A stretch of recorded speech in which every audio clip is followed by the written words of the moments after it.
Hola, yo soy Michelle Díaz y bueno, en esta charla voy a hablar sobre técnicas de procesamiento del lenguaje natural y más específicamente sobre una que es Name Entity Recognition. Y bueno, ese GIF es como la representación de el último año y casi año y medio. Yo estudié ingeniería en informática y para mi tesis pues quise hacer algo de inteligencia artificial, quise aprender y bueno, el viaje ha sido como, no sé, el GIF. Entonces, durante un año y medio casi he estado aprendiendo sobre inteligencia artificial, machine learning, deep learning y pues me he enfocado más sobre procesamiento del lenguaje natural y he estado pues indagando sobre ciertas técnicas, ¿no? El primer proyecto que hice fue una red neuronal recurrente, un chatbot que hablaba como yo y sinceramente, honestamente, no me salió y sigue sin salirme porque hablaba puras tonterías y no es de que yo hable puras tonterías, bueno, a veces, como ese rato que les dije que hicieran así y no había cámara, pero es porque había mucha basura, o sea, en mi dataset, al convertirlo, había muchísima basura y entonces es uno de los problemas que me hicieron como seguir queriendo estar aprendiendo, ¿no?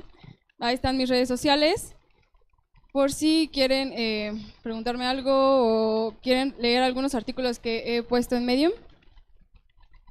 Bueno, ¿qué es procesamiento del lenguaje natural? Me gustaría algún voluntario, por favor, de los que saben. ¿Alguien? ¿A mano?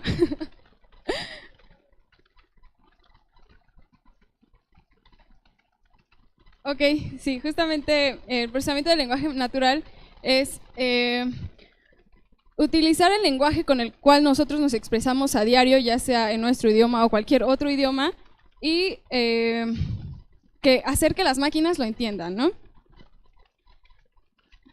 Dentro del procesamiento del lenguaje natural hay otros tipos subcampos, que es la generación del lenguaje natural y el entendimiento del lenguaje natural. Dentro de estos subcampos hay otras técnicas que nos ayudan para ya sea procesarlo, entenderlo o generarlo. Antes yo lo pensaba como de manera separada, pero durante todo este tiempo me he dado cuenta que están todos relacionados y algunos incluso son parte del proceso de otros, ya sea antes, durante o después. Por ejemplo, en esta presentación voy a hablar sobre reconocimiento de entidades nombradas y para este tema, antes de poder lograr esta técnica, poder implementarla, se tiene que hacer part-of-speech tagging, que está ahí también. Entonces, van de la mano y para poder lograr una, tiene que hacerse otra también. Y así sucede con otras técnicas que están aquí en esta imagen. Por ejemplo, dentro de esta imagen, el núcleo, digamos, de cierta forma, aunque no lo parezca en la imagen, es el procesamiento del lenguaje natural. Y es el más popular o el término que se ocupa más por el hecho de que todas estas técnicas ayudan a la generación del lenguaje natural y también ayudan al entendimiento del lenguaje natural. Entonces, por ejemplo, si nosotros estamos haciendo reconocimiento de entidades nombradas y además le agregamos análisis semántico y análisis de sentimientos, nosotros podemos entender el contexto de la situación a la cual me estoy refiriendo. Si yo nada más aplico reconocimiento de entidades nombradas, nada más voy a poder identificar ciertas palabras o ciertos textos dentro de lo que estoy analizando, ¿no? Sin embargo, si yo quiero hacer a lo mejor un chatbot para que yo pueda entender el contexto de lo que me está hablando, o si quiero hacer análisis de sentimientos, tengo que aplicar análisis semántico y análisis sintáctico. Entonces, como pueden ver, pues todas están como relacionadas y se ayudan unas a las otras. La imagen original está en la liga que aparece ahí. Bueno, ¿qué aprenderemos en esta presentación? Bueno, ¿qué es Name Entity Recognition? ¿Por qué usar Name Entity Recognition? ¿Cómo desarrollarlo? O sea, ¿qué datos aplicar? La evaluación de mi técnica y qué herramientas nos son útiles para poder desarrollarlo. APIs que encontré para sí, a lo mejor no son desarrolladores, pero a lo mejor trabajan en una empresa, no sé, y les están pidiendo algo, pues que puedan solamente implementarlo, ¿no? No solamente desde sus etapas tempranas. También casos de uso, ¿qué se puede hacer con Name Entity Recognition? Tips que aprendí al aplicarlo, y preguntas frecuentes que pues a lo mejor dentro de las preguntas que me vayan a hacer no se les ocurre, a lo mejor se les ocurre después, pues tengo como algunas preparadas que puede ser de utilidad. Bueno, ¿qué es Name Entity Recognition? Name Entity Recognition es simplemente identificar palabras clave y clasificarlas para poder identificar personas, organizaciones, cantidades, fechas, etcétera, ¿no? Dentro de un texto. Por ejemplo, este texto de Stephen Hawking pues nos relata cuándo nació, dónde vivió, quiénes son sus padres, y utilizar Name Entity Recognition nos ayuda a identificar esos aspectos clave, ya sea qué fechas están, de qué personas habla, los lugares que se menciona y las organizaciones que contiene este texto, ¿no? Entonces, básicamente, Name Entity Recognition, así por sí solo, es esto que ven, tal cual, identificar las palabras y clasificarlas en diferentes entidades. Las entidades en este caso serían fecha, persona, lugar y organización. Esas serían mis identidades. Igual si tuviera más datos o si mi texto fuera más largo, podríamos identificar cantidades u otras cosas, ¿no? Eso va a depender también de nosotros. ¿Por qué usar Name Entity Recognition? Bueno, pues para desarrollar y crear aplicaciones de alto nivel como chatbots, question answering, si ustedes conocen Watson de IBM, pues él puede generar, bueno, sí, puede generar lenguaje y a la vez puede entender lenguaje para responder ciertas preguntas. Entonces tiene que identificar ciertas cosas clave para después poder ligarlas a lo que quiere responder, ¿no? Y eso se logra con Entity Recognition. Sistemas de recomendación. Si ustedes ven Netflix o si han comprado algo en Amazon o si en su Facebook, bueno, en Facebook no se ve tanto, al menos no he visto, que aparecen, ¿no? Las etiquetas en Netflix, por ejemplo, drama, comedia, etcétera. Entonces, si ustedes vieron una serie que es de drama, pues automáticamente las sugerencias van a ser de otras series u otras películas que estén dentro de la misma categoría, porque es una entidad que ya agrupó y te va a estar sugiriendo cosas de la misma entidad. Igual lo mismo con los ads de Facebook y con las sugerencias de compra en Amazon. Otra aplicación sería análisis de sentimientos. Aquí, como les había comentado, para poder lograr esto, si se dan cuenta, no está como tal bien desglosado el comentario. O sea, no es como que diga bien, mal, no me gustó. El no en sí ya es un sentimiento negativo, sino que está analizando el contexto aquí, y si nosotros podemos decir que aquí está actuando Name Entity Recognition y análisis sintáctico y semántico para poder entender el contexto. Por ejemplo, hay algunos comentarios, no sé, en App Store o pues sí, cuando descargan aplicaciones que son pues solamente una palabra, ¿no? De me gustó o bien, etcétera. No hay contexto. Pero si dices, a lo mejor se tardó en descargar, entonces, ¿cómo va a identificar mi sistema que es una emoción negativa? Entonces aquí entra pues la semántica y sintáctica. Bueno, ¿cómo desarrollamos pues esta técnica? Para lograrlo nosotros tenemos que aprender a representar las palabras, o sea, convertir las palabras a algo que entienda a la máquina. ¿Cómo? utilizando vectores de palabras como Word2Vec o también utilizando Glob. Por ejemplo, para que nuestra máquina pueda entender cierta palabra, nosotros debemos de transformarla a una tipo cifra. Esto, no me voy a meter en las matemáticas, a lo mejor lo podemos hacer en algún Code Lab, pero básicamente es eso. Lo que sí me gustaría explicar es que todas nuestras palabras de nuestro dataset viven como en vamos a ponerlo como en un espacio dimensional que tiene 3 vectores, ¿no? X, Y y Z. Entonces, nuestras palabras van a estar como en matrices dentro de ese espacio dimensional y van a estar relacionadas dependiendo la distancia que se encuentren con las otras. Entonces, por ejemplo, aquí, bueno, en la imagen podemos ver, por ejemplo, gato y el plural sería gatos, ¿no?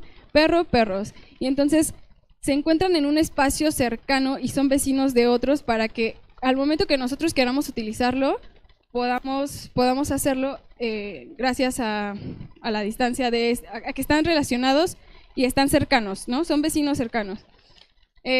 Otra de las maneras es por one-hot encoding, que básicamente es poder localizar estas palabras. Como les dije, viven como en un espacio dimensional y por lo tanto tienen coordenadas, ¿no?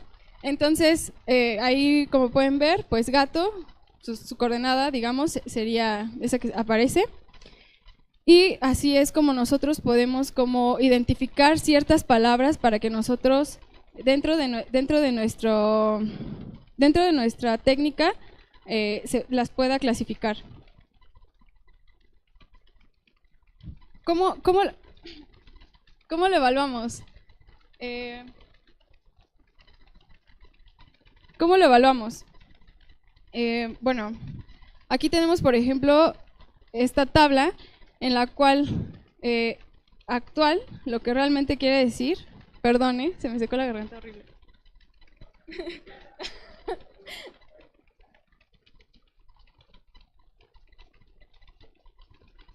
Ya. Ya me puse roja. Bueno, ok. Tenemos nuestra tabla. Nuestras palabras que son realmente como tal son organización, persona, fecha, persona, organización, ¿no? Y nuestra predicción nos dice, tiene un error si se dan cuenta, que es fecha. Entonces, en este caso, nuestra precisión es el porcentaje de elementos seleccionados que son correctos y nuestro recal es el porcentaje de elementos correctos que se seleccionan.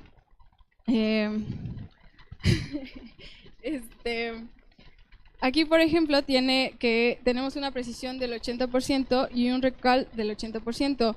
Esto en términos de Name Entity Recognition, o bueno, de hecho también para otras técnicas, es básicamente analiza todo el texto, analiza cuál fue el resultado de la predicción y de eso va a depender cuál es nuestro recal.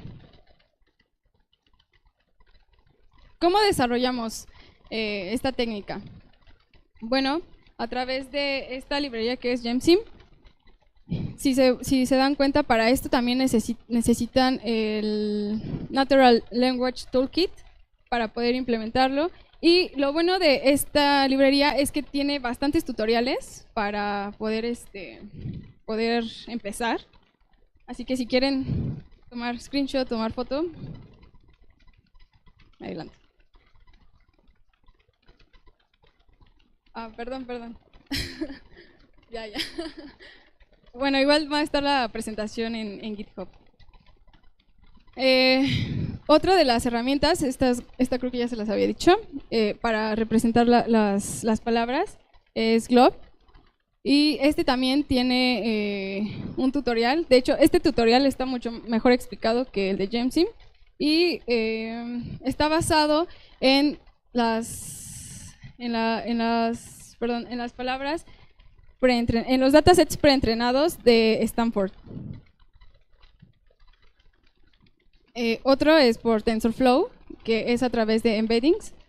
Y bueno, básicamente aquí lo que hace es igual, es seleccionar la posición de la palabra y representarlo a través de vectores. La arquitectura, como les había comentado, pues es que convierte, o sea, cada palabra... Esperen. Bueno, cada palabra tiene como una cifra, ¿no? Para que la máquina pueda entenderse, tiene una cifra. Y no solamente es cuestión de binario, sino que para poder saber su posición dentro de ese espacio dimensional... Pero sí se escucha, ¿no? Pues mientras, para saber cuál es la posición en ese espacio dimensional, pues tenemos que utilizar word embeddings. Y aquí también entra la parte de long short term memory, que actúa como parte de la red neuronal para poder analizar la recurrencia de... A ver,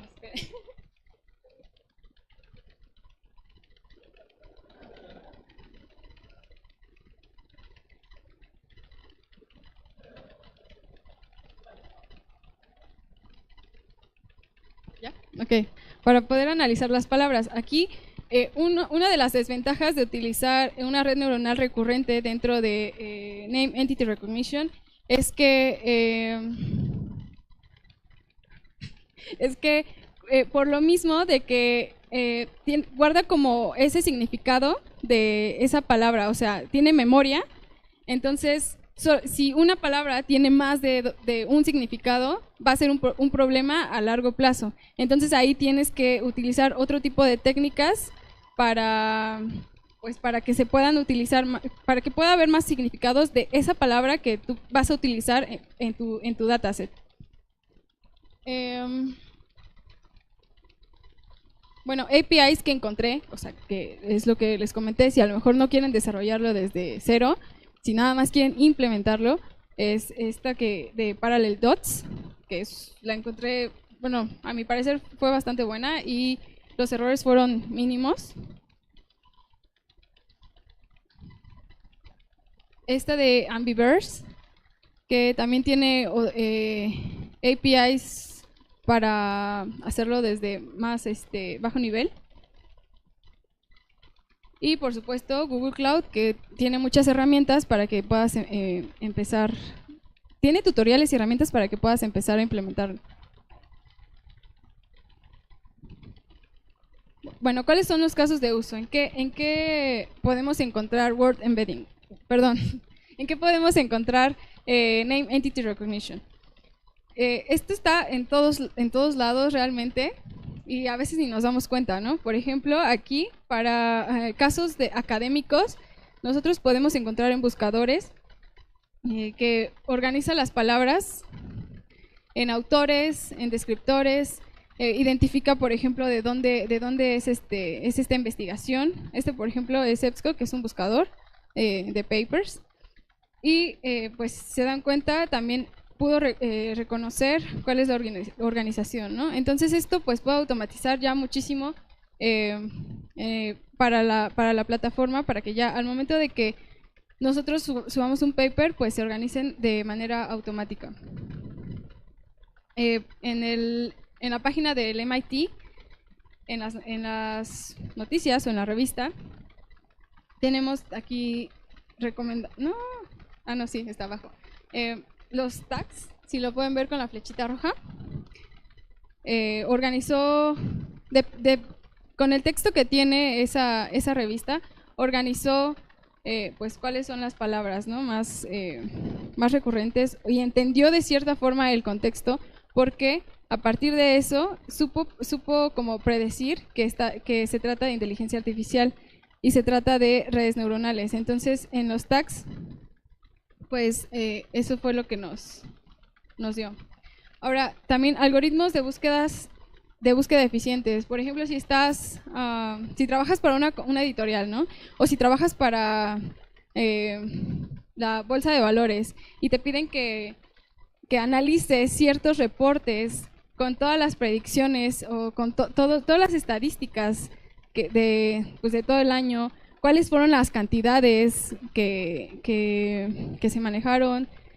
O sea, todos esos datos pues se pueden hacer, en vez de que estés como buscando así, pues solamente aplicando algoritmo, este tipo de algoritmos, pues lo puedes lograr pues mucho más fácil de lo que te tardarías con pues solamente haciéndolo manual.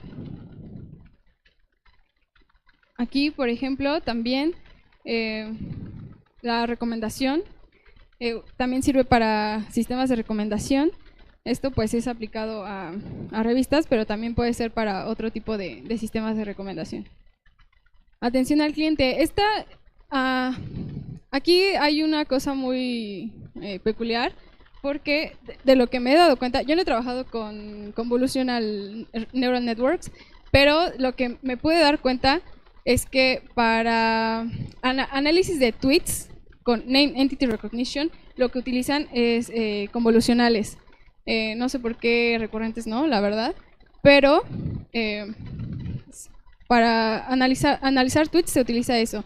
Porque es medio complicado hacerlo para los tweets, porque hay mucha basura también dentro pues, del lenguaje humano, y hay muchas palabras que pues como tal no están establecidas dentro del lenguaje que utilizamos. Tips. Estrategias para la extracción de datos. Nosotros cuando estamos desarrollando un sistema de Name Entity Recognition, un algoritmo, nosotros necesitamos saber a qué lo vamos a aplicar, qué es lo que realmente queremos resolver. Entonces, si a lo mejor yo quiero saber qué está pasando, qué fue de toda la parte del Congreso con Mark Zuckerberg y toda la parte de los datos, lo que puedo hacer es establecer una estrategia basada en la popularidad, porque sé que ahorita voy a encontrar toda la web llena de Mark Zuckerberg, ¿no? Entonces, esto para mí puede ser una buena estrategia para poder hacer mi algoritmo. En cuestiones de estrategias lingüísticas y estadísticas, aquí lo que se utiliza es Wikipedia. Por ejemplo, si quieres extraer información de la web y analizar pues sí, analizar de cierta forma, utilizas Wikipedia, que a lo mejor no es tan confiable en ciertas cosas, pero sí te sirve para poder entrenar y verificar tus datos, ¿no? También estrategias semánticas. ¿Alguien conoce Divipedia? ¿Alguien conocía Divipedia? Bueno, Divipedia lo que hace es que ya te simplifica esa parte de estrategias lingüísticas y estadísticas y lo pasa a una estrategia semántica que lo que hace es que de un tema en particular, Divipedia ya hizo todo el análisis en Wikipedia y ya los datos son más confiables de cierta forma, porque ya verificó con ciertas fuentes en Wikipedia, tanto lingüística y estadística, para poder darte un buen resultado. Entonces, Divipedia también tiene como una herramienta, no sé por qué no la puse, tiene una herramienta para que tú puedas hacer ese análisis. Ahora bien, el proceso de selección de la entidad va a estar determinada por el contexto. Depende de qué tan bien esté redactado el documento del cual nosotros estamos extrayendo entidades, va a depender de su rendimiento, ¿no? Si a lo mejor se está analizando un texto que está mal escrito o algo así, pues no podemos esperar tener un buen resultado. La ambigüedad de los datos de origen. Esto se refiere a pues qué tan ambiguo es, qué tantos datos están como qué palabras no están bien expresadas, o no, a lo mejor no tienen un acento o algo, ¿no? La precisión, la fiabilidad de los datos de origen, pues justamente eso, que sean datos fiables.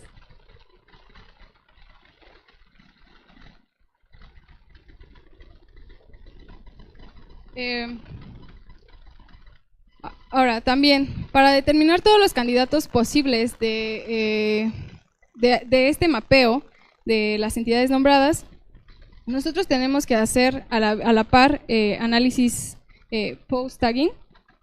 También tenemos que hacer normalización. Post-tagging solamente nos va a ayudar a crear esas etiquetas, para que del texto pues se puedan ya tener las etiquetas y clasificarlas. La normalización de los datos, que es simplemente verificar el dataset. La codificación y ortografía, pues es muy importante, obvio. Caracteres especiales dependientes del idioma, por ejemplo, en Alemania, ¿no? Que se utilizan ciertos caracteres en su lenguaje que pues no se utilizan en todos los países. Abreviaciones, acrónimos, a lo mejor si estamos hablando igual, ¿no? De una bolsa mexicana de valores que utilizan ciertas abreviaciones, ciertos acrónimos dentro de la misma organización, pues se pueden, se tienen que poner, tienen que estar en el dataset a fuerza. Ortografía dependiente del tope. Bueno, esto se refiere igual a la parte del lenguaje como tal, o sea, el poder hacer o agregar ciertas palabras que no son propias del lenguaje, pero que utilizamos comúnmente, como a lo mejor googlear, ¿no? Nombres alternativos y sinónimos. Está claro. Y mapeo de oraciones difusas. El mapeo de oraciones difusas aquí lo podemos representar como, por ejemplo, nosotros tenemos enegramas, ¿no? Y si a lo mejor una palabra no es suficiente para poder hacer ese análisis, nosotros lo tenemos que representar con bigramas o trigramas, etcétera. Entonces, para que se pueda entender realmente esa oración.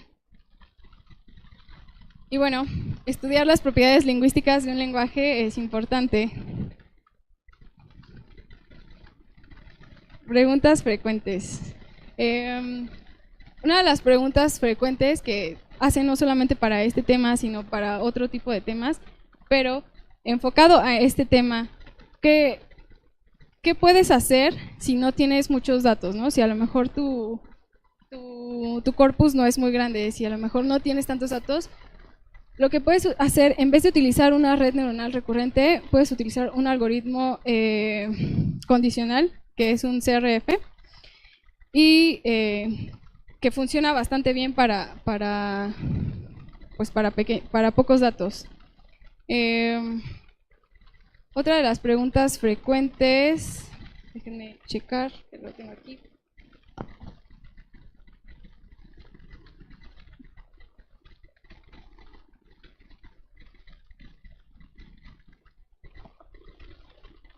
Ok, si tú quieres empezar en este campo, lo que puedes hacer es tomar los tutoriales que ya les comenté y además que en tus modelos tú utilices datos preentrenados que los puedes encontrar fácilmente, o al menos son con los que yo he estado experimentando. Pueden buscarlo como Natural Language Processing de Stanford. ¿Alguna otra pregunta? Tenía más, pero no sé por qué. ¿Alguna otra pregunta? Esto sería toda mi presentación, entonces no sé si tengan preguntas.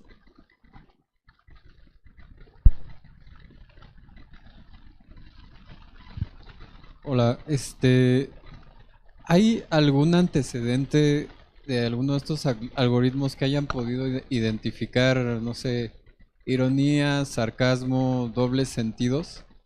Porque yo me imagino que tendría que haber como un conocimiento previo tal vez de quién te está diciendo las cosas para identificar si podrías como decir que es válido una afirmación que cierta persona te podría decir, ¿no? O sea, es como algo que te daría forma de, bueno, es difuso, ¿no? Pero te podría dar como la validación de realmente lo que quiere decir, o sea, el análisis del sentimiento que estás buscando. Sí, sí hay. De hecho, hay una compañía en especial que lo logra implementar muy bien. No recuerdo el nombre, lo tengo en mi presentación anterior. Si puedes buscar en GitHub, ahí está en esa presentación. pero sí lo hay, y lo que se utiliza justamente es análisis semántico y sintáctico para poder entender la relación entre, o sea, ahí lo que hace es que utiliza este modelo que es secuencia a secuencia. Entonces, analiza toda una secuencia y no solamente por palabras, sino que trata de entender el contexto. Pero sí hay, y ya está bastante, o sea, bastante avanzado. ¿Alguna otra pregunta? No, tú no. No es cierto. No, dime. No, bueno, me gustaría saber qué opinas, complementando lo que dijo el compañero, sobre el procesamiento de lenguaje natural en texto y identificar sentimientos, porque yo en lo personal opino que no es 100% veraz, ya que, por ejemplo, con tan solo una palabra de 2 letras, ok, yo puedo decir, ok, entonces, yo siento que no es como, o sea, sí, no tengo mucha experiencia en eso, pero yo siento que sería mejor el análisis por voz, ¿no? Para identificar cómo hablamos nosotros, porque, pues, inclusive cuando estamos en el chat de Facebook y nos estamos comunicando con alguna persona, no sabemos muchas veces si podemos llegar a tener alguna confusión de lo que nos quiere llegar a decir. Entonces yo siento que en texto no es como tan confiable o veraz o funcional, sino que siento que tiene que ser más como por voz. O, bueno, ¿tú qué opinas? Porque yo no tengo mucha experiencia en este aspecto, pero en esto sí siento que... Ok. No, pues justo es eso, o sea, sí, en todos tus modelos siempre vas a tener una diferencia, digamos, entre lo que está predicho con lo que realmente esperas lograr. Entonces, sí hay un sesgo ahí, y sí hay accuracy, la precisión, la precisión y la exactitud de tu resultado esperado no es del 100%, o sea, ¿conoces algún modelo que sea del 100%? Entonces, por voz, yo no conozco ninguno. ¿Tú conoces alguno que haga? Normalmente hacen voz, o sea, convierten voz a texto y luego hacen procesamiento de lenguaje natural como texto. Sí, o sea...